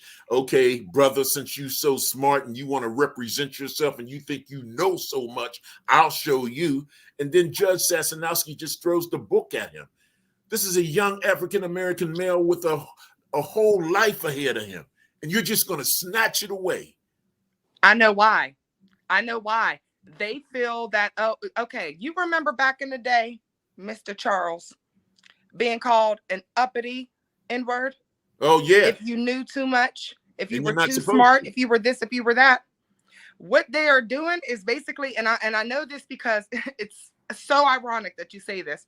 I was pro se. I was representing myself. When I walked into trial for the Wilkinsburg case, the judge, I signed all the paperwork, waived my right to counsel, all of that in front of the entire courtroom. And a lot of people who are watching this probably remember that day, in front of the entire courtroom. She basically refused to allow me to represent myself, said that it was almost like they see it as comical and like an insult How dare you think you can come into my courtroom and represent yourself? Mm-hmm. Use one of my lawyers here, but don't come in here and represent yourself. She basically stated, like, she didn't say it in those words, but she basically stated, she tried to make a joke of it. Oh, you know, I've had people come in here many times before, they want to represent themselves. And she was like, think this over, basically, type thing. And I'm going to give you a co-counsel. That's how I ended up getting my lawyer. I had a lawyer, but I fired that lawyer, and I was representing myself because I wasn't getting anywhere with that previous lawyer or whatever. What, irrelevant. Point is, they feel like it's an insult for you to come in and be an uppity N-word. How dare you be knowledgeable about our laws that we created against you? That's what it sounds like they're doing to him. No, it even says that that he had the opportunity, that he had fired several lawyers and decided to represent himself. It's in here somewhere. I thought I had highlighted it. Because they probably weren't hearing him. They probably weren't listening to him. He's probably saying, no, this is how I feel. This is what I... Indeed, appellant who dismissed multiple court-appointed attorneys and represented himself at various points during the pre-trial proceedings, as well as at trial, acknowledged his understanding of his right to file an appeal from the court's interlocutory order denying his petition. And it says something about appellant stating that if the court denied his petition for habeas corpus, he can still appeal this matter, and the Commonwealth agreeing that the appellant could file a interlocutory appeal, which I don't know what that means, but it's basically saying that from the court's denial of his pretrial motions and the court's informing him that we observed that the appellant did not raise the argument before the trial court. However, we agree with him that it constitutes a non-waiverable challenge to the legality of his sentence. And I believe that's why they're not agreeing with the sentence, but because he didn't, he waived all those rights, I guess, but I don't know. I'm not a lawyer. And, it's because he refused their lawyers. Now, not all public defenders are bad, but we know public defenders are overworked. They have an extreme amount of cases. Exactly. I got lucky when she made my lawyer co-counsel. She was like, well, I'm not going to let you do this. Basically, you're going to have Frank Walker. Bet. I love Frank. I know Frank. Cool. He's an awesome lawyer and an awesome person. And I know he actually cares about what happens to me. So Randall probably didn't have that feeling with any of these he probably was like, you don't care about my case. They were probably stumbling, messing up details. I could see why he would have fired them. That's the reason why I fired any of my lawyers, because they weren't hearing me. And I need somebody, if you don't fight for me as hard as I fight for my people, you got to get the hell out my way. I'd rather defend myself and go down than be represented by somebody who does not care about my life, about the value of my fight or anything. And I guarantee you that's why he fired those lawyers. Right. So the lawyers he has now, was he able to pick them, or were they actually we did some research, and the one lawyer that he has now came by highly recommended, and I reached out to that lawyer and I put him in touch with Randall, and they discussed it, and so Randall decided to go with him. Right. And this lawyer that is helping him with his civil case, we did the same thing, and she just emailed me recently that, hold on, let me plug this in. She just emailed me that she's going to take his civil case. So, like I said, it's been a long road, and it's exhausting. I didn't think it would be this exhausting, but I refused to give up. And I just told the brother, listen, man, I'm not going to abandon you. You know, like he's even said when we've talked, you know, like, you know, he just feels bad, and he's afraid because he just said everybody else has abandoned him. You know, like he was in court defending himself, and there was nobody there, family, friends, nobody that he could look to for support. I can't imagine how that would have felt. And then when he got he got convicted. I can see why he was standing back in that corner by him. Can you imagine how that would feel? You're all alone with nobody, and they just threw your life away and told you that you have 43 to 87 years and you have no recourse. You have nobody to fight for you. That's horrible. But he, you know, like I told brother, I said, I'm going to help fight for you, bro. Mm-hmm. And so I got a good lawyer, and he just told me that they're going to continue to appeal, even if we have to go to the Pennsylvania Supreme Court. But I'm not going to give up, and I hope Randall doesn't give up. And then, like I said, we have this civil case against the Wilkinsburg Police Department, the police officers, and the police chief, Mrs. Coleman. You know, but you keep giving her too much respect with the Mrs. Coleman. Call her Cookie Monster. But I'm so grateful that you've been standing by his side. Like, I mean, that's got to mean the world to him. And when we get done with this, I would love to have his lawyer's information so I can hold them accountable and make sure that they're doing what they need to be doing and hearing him. Maybe his information. Yeah, we have to exchange information because, for sure. You know, like I said, we need to just keep the fire under Wilkinsburg Police Department. What? Now, I don't know. Like Wilkinsburg Police Department? What fire? No, I'm kidding. Jokes. I don't want no more lawsuits, no more charges. Jokes. You know, I was sort of hesitant to even do this podcast initially, but I had to follow my gut feeling because I started thinking about my reputation, my job, and with the system, how they'll look at, am I going to put my job in jeopardy? Because I fought for the inmates at the Allegheny County Jail, that's how I lost my job down there. She's gone now, deputy warden, somebody that had no medical background, but we were always at odds because I seen things that the inmates were treated horribly, and I always protested, and I would do things that they said that they didn't want me to do, but it was still in my job description.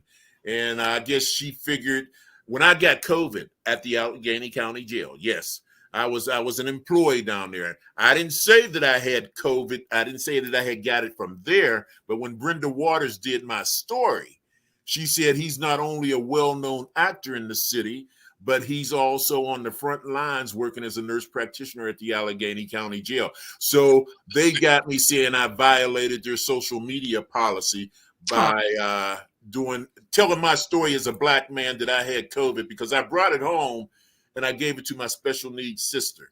And I felt so guilty because I didn't have any symptoms. She's the one that developed the symptoms, and I had to take her to the emergency room. And that's how I found out that we had COVID. But I actually, I had worked with some patients down there, and I had to catch it from there. Oh, yeah. I mean, it's beyond unsanitary. I mean, beyond. Oh my God. Even I mean, it's just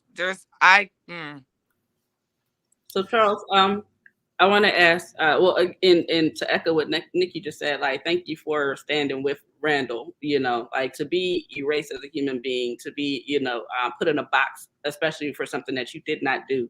I couldn't imagine what that's like, I could not imagine what state he was in prior to you two meeting. So thank you for all that you have done and all that you are doing. I'm thankful for that. I want to ask, at this point, because now we all know, what Randall is going through. Now we all know what has been done to him. How can, the community at large, support him in this time? Is there anything that you can think of right now? Or I would like for your podcast, for people to share this so it can go maybe across the country and somebody can see it. Because, I hate to feel this way. It just seems like nobody in our community with any political clout or power seems to really care. But I want the people to keep his name alive and continue to fight for him, for his freedom, for his freedom. And a brother by the name of Todd Robinson, the same thing, the Wilkinsburg Police Department has continued these atrocities for how long? For how long? And like I said, poor Ramir Talley is not here to fight for himself, you know. But he's gone, and the other two people that decided to fight for themselves, they said, well, we'll get rid of them. We'll give them life in prison. You know, maybe they'll go away. You know, but no, Randall's not going away as long as I'm alive. Thank you. Thank you so much. And I want to point out like all of the lawsuits, right? So Nikki mentioned, pursuing a lawsuit against Wilkinsburg. Also, Randall, pursuing his lawsuit, but also want to shout out Paul Jubis, who also just announced a lawsuit against Wilkinsburg Police for corruption as well. And I want to shout out Allison Calloway, who also announced her lawsuit against Pitcairn Police for harassment after she named the fact that Robert Gowans, the person who murdered Ramir Talley, was then working in Pitcairn and Pitt Hills, which is how we knew publicly that he was there. Is he still there? He was removed from Penn Hills, and then he was reinstated recently. Mm-hmm. Hills. So again, like we never are safe, right? And when she named him, because she didn't feel safe when he was working for the paramedic, and he showed up at her house. She has a daughter who needs medical attention, and he showed up at her house, and she said she didn't feel comfortable with her daughter riding with a murderer, like quite frankly. And since then, she's a young woman, business owner. They've been harassing her. They've been harassing her business. They've been plaguing her with like falsified charges, all types of wild stuff. And it continues still. Pitcairn is a small, privately owned little town. But I will absolutely shout out about Allie is that she is not one to play with. Like she's young, but she is nobody's joke. So shout out to her for continuing to stand up not only for herself but for other people. But I wanted to name and note all of these lawsuits coming specifically to Wilkinsburg, but generally, right? Because it's wild that we have to do it, but I am also thankful that we are doing this, right? Like instead of like sitting back and allowing it to happen, allowing ourselves to be bullied and beaten into submission and erased off the face of the planet, that there is fighting back happening, right? Like there's pushback happening because we need to do that. Their accountability has to happen, and it can't come from anybody else. It's not going to come from anybody else. It needs to come from us. And the last thing I want to note is that, to your point, Charles, the unknowingness around Randall's case. I had no idea that this happened at all until you reached out, right? Matter of fact, the first thing I seen, I think you had posted it in our Facebook group some time ago, and then reached out after the fact and we talked about you coming on the podcast. Had it not been for you, I would not have known. The media, like our broadcast media, our legacy media, they're not on our side. And unfortunately to say, that is the case. Like that is the case. So we cannot continue to give our attention to legacy media and begging them to care about us, because that's what we do, right? Tag, WPXI, tag, whatever. I mean, cool, do that. But if they cared, like if it mattered, they knew before you knew. Right. And they chose not to post, like they chose not to deal with it. They chose not to. But what happens with this podcast, and what I will say is we've had a level of respect. I'm small potatoes, baby. I ain't nobody. But it's when people care about what's happening. This podcast has been very effective in, forcing change and in creating awareness, galvanizing support. A lot of great things have come out of it because we've been sharing it as a community. Like, don't pay attention to these folks with these so-called systems. Like, what makes a system is the people under it. And the people under it is us. Like, so if this system does not care about us, we don't have to care about it either. Like, so as to your point, Randall, like definitely folks, like share this episode, like share Randall's story, share his story, look him up, and hold Wilkinsburg accountable as a whole, like hold Pitcairn accountable as a whole, the DA's office as a whole, as I forget which one of y'all said, it's not just him, I think it was you, Charles. And I also want to note, lastly, and I will always bring this up, we had an opportunity in Allegheny County to have a new DA, and it was sabotaged by our own folk, quite frankly. Shout out to Ron Jenkins. He should have been our DA. And even with the sabotage, right? He pulled still like 41% of the vote. Don't nobody want Zapala in office. Don't nobody want Zapala in office. And so I want to say, and I will continue to say, that level of self-sabotage Like the lack of foresight, like cost us lives, literal lives. Randall's life, Nikki's life, like, and so many other people, Romir's legacy, and so many other people that we know and we don't know because. So anyway, off my soapbox. With that, thank you both so much for taking this time out. I know we were here for a bit, but like these are big stories, and I didn't want to chop it down because again, these are really, it's your lives, right? Like Nick, it's your life and it's Randall's life. Thank you everybody who tuned in for this extent of time. Please definitely do share the podcast, share these stories, like, you know, support Nikki's lawsuit, support Randall, like support Charles, like make sure that we're supporting each other. And we're always holding media accountable. They are not our friends at this moment. Like they are not, you know, but if we start to hold them accountable, then we can coexist in a way that we're not being harmed regularly. So with that, is there anything else that you all want to say? Nick, I'll start with you. Again, Charles, I just thank you so much for holding this brother down. I never knew anything about his story, never knew anything about his situation until today. I appreciate you so much. And I got your number now. I'm definitely going to get with you to do whatever I can to raise hell and holy water at the same time. Shannon, thank you for this platform because, like you said, the media is not our friend. I always said, you know how I like making acronyms for everything, but the media stands for the most evil devil in America. And it is important to have our narrative. And that's one thing that you have always not just given to me, but given to the people as a whole, like in this city and wherever you go. I just know that you're going to continue to, if not speak for us, allow us to speak for us because we don't get that platform.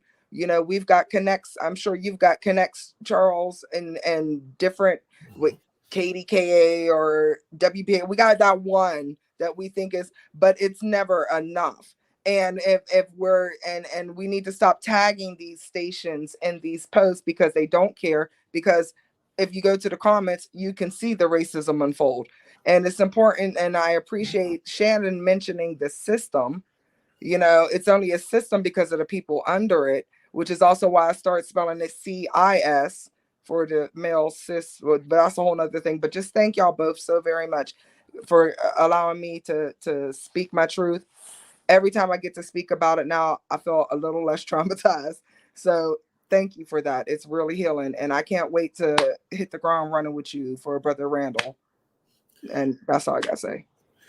I just would like to thank you both. And I'm so glad that I had an opportunity to connect with you, Nikki, and hear your story because I wasn't aware of that. I was aware of that initial incident that hit the news a couple years back, but I was not aware of your particular situation. And I'm so glad that I've been enlightened. And Shannon, thank you for this platform. I just wish we had more platforms like this, particularly in our community, because like you said, the mainstream media will not tell our story, will not allow our people to tell our story. It's time, you know, injustice for one person is injustice for all of us. And I tell these politicians, particularly politicians of color, hey, listen, it could happen to you. You know, if you have a son or a daughter of color, it can happen to them. Just because you're a politician and you may be in somebody's pocket or whatever, does not mean it cannot happen to you. We have to start holding ourselves accountable also for things not done, letting this continue. This is 2022, and our young men and women are still being lynched. Maybe not by a tree, but they're still being lynched. When is it going to end? But thank you, Shannon. Shout out to Ed Gainey, first Black mayor of the city of Pittsburgh. And I had to say that because we do have a lot of Negro peons in these seats that aren't doing anything for us. And Ed is a real one. And I've supported him from day one. And I'm going to continue to support him because I know that brother is going to actually stand on his word and not just do everything for, you know, publicity or whatever. He genuinely cares. So I needed to just plug that right there. Thank you, brother. I have to shout out to Ed also because Ed is always there. Always. Every function in every community that I have gone to, Ed has been there from small neighborhoods to big neighborhoods. Ed has that social media where he talks to us every morning. And Yes. that's something totally unusual. And Ed's a down-to-earth for real brother. I seen him, I just seen his action before he even became mayor. Right. He was always there in the forefront with his loud voice protesting certain things. So yes, thank goodness we have a mayor like Ed Gainey. Yes. With that, we will cut out today. So thank you all again for joining us. We'll be back next week, but definitely if you want to support Randall, Nikki, any of them, like you can reach out to me and I'll make the connects. But otherwise, like they're both on social media. If you like, I'm going to play the outro as usual, but I'm also going to play a couple of clips from the video from Randall as well after the fact. So if you're going to stick around for that, you can. The full video will be posted on all of our social medias as well. So share it, people. Please share it. Please this share it. brother needs help. Please share it. And share this live or this show also. For sure. Thank you.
Who Judge Cesanowski said that overruled?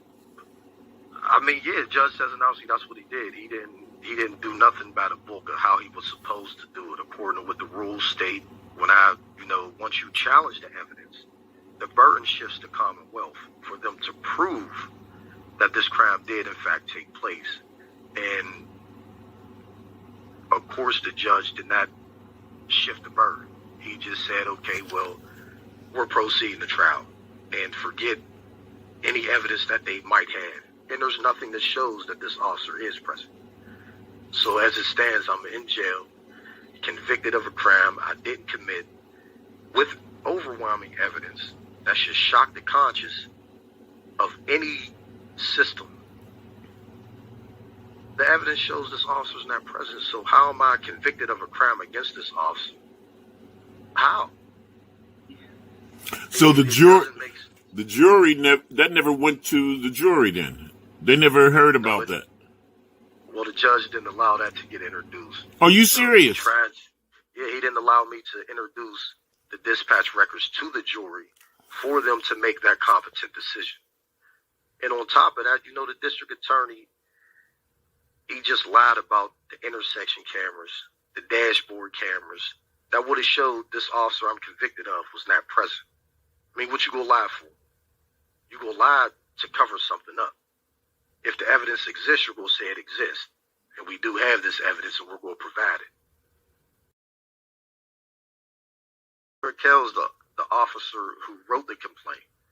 And she stated it was officers Michael Adams and Joshua Stinger. We get to the preliminary hearing. Hold on. She also swears that, everything that she's talking about is about everything she's put in the complaint she swore to under penalties of perjury. So we get to the preliminary hearing. She's not there. Detective Canavi's there. He's supposed to be the lead detective. And he states Officer John Snyder, Sergeant John Snyder, told him that it wasn't Adams, but it was him that encountered me in the back of the house. And he was shot at. Now, when we get to the dispatch records, that's after the preliminary hearing, I point this out to the judge. I say, look, hold on, time out. There's evidence that came about that shows this preliminary hearing, they never established a prima facie case because Lori McHale wasn't present.